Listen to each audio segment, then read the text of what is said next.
Welcome, listeners, to this week's Giddy Up segment. And this is where we blaze new trails and we take a little look back at what we've learned along the way. And the last two episodes were a two-part series where I shared with you my 5 pillars of well-being, the 5 things that helped me through a really hard time. And I went into great detail about how I really jumped in feet first and just went for it, but that it doesn't have to be that way, that you can pick one little thing that you want to do right away. So these were the 5: God, community, nutrition, physical, weightlifting, and rejuvenation.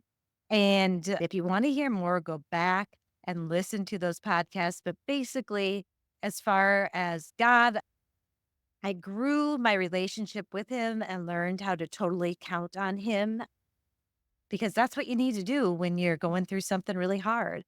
Community, I let go of the fact that I thought I was an introvert and I went to community and I asked for help and I went to do fun things.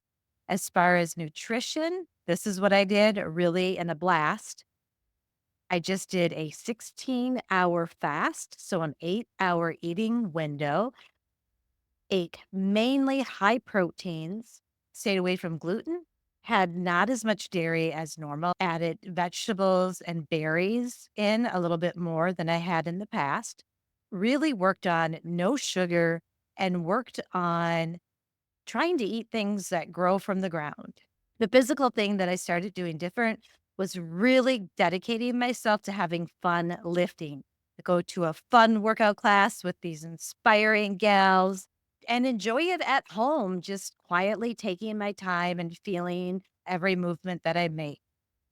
The last one that I talked about is rejuvenation or stress relief. And that's something I'm going to continue to talk about as we move forward, because that is the one that I have trouble with.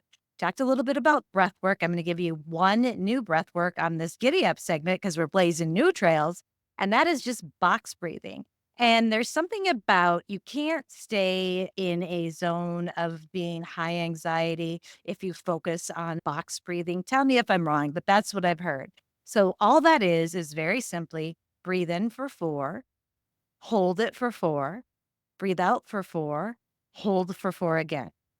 Pretty simple stuff. And if you can just remember to maybe do it once or twice a day, it has helped me, so I'm assuming it's gonna help you.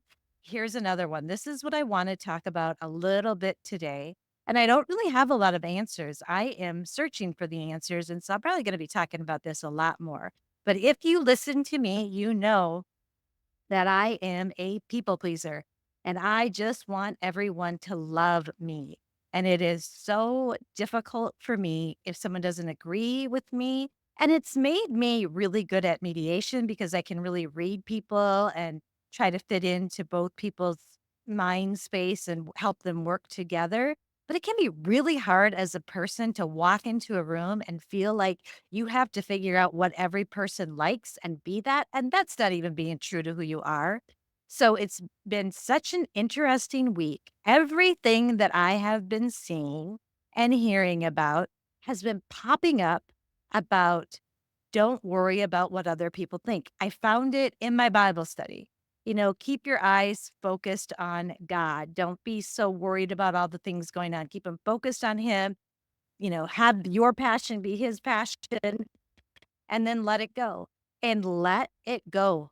I think Mel Robbins talked about this, and she's got a new book coming out that I am plugging here because it's called Let Them. I just pre ordered it. I think we're going to learn a lot from that. And I think we're going to talk about that on this podcast. But let them have negative thoughts about you, because you know what? It's going to happen. And some people just aren't going to like me. And if I carry that with me all the time, that hurts my stress. So I am so proud and just in awe of people who are able to be strong in who they are and move forward and not be concerned. It doesn't mean that they're not kind and caring about other people, but they're not overconsumed with what they think of them. And that is what this grandma is striving for at this point in my life. So I think for starters, this is what I'm going to do because I've learned this before. I'm just going to become aware of it. So, in the upcoming days, I'm going to be aware of when I'm feeling like, "Ooh, that person, what I'm doing isn't making them happy." And I'm going to just look at it and watch it and become aware. And I will let you know as we head down this path and, saddle up and ride along. I will let you know what I learn along the way. And I have some amazing people coming on the podcast. So stay tuned. Next Tuesday, we've got a new one coming out with a great guest. Take good care.